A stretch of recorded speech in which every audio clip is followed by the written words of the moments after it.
নমস্কার বন্ধুরা।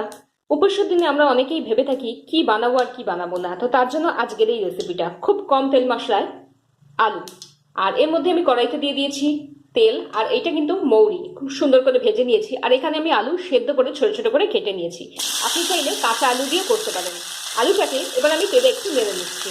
সেদ্ধ আলু এই জন্য দিলাম যাতে রেসিপিটা খুব সহজে হয়ে যায়।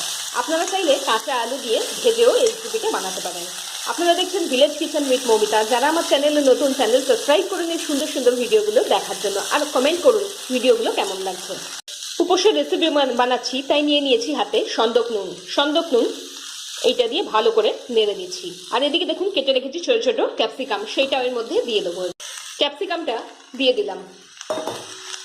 আলুটা অনেকটা ভাজা ভাজা হয়ে গেছে, দিয়ে দিচ্ছি গোলমরিচ ঝালের জন্য, এর বদলে আপনারা লঙ্কার গুঁড়ো দিতে পারেন। আর দিয়ে দিচ্ছি ছোট করে কেটে রাখা টমেটো।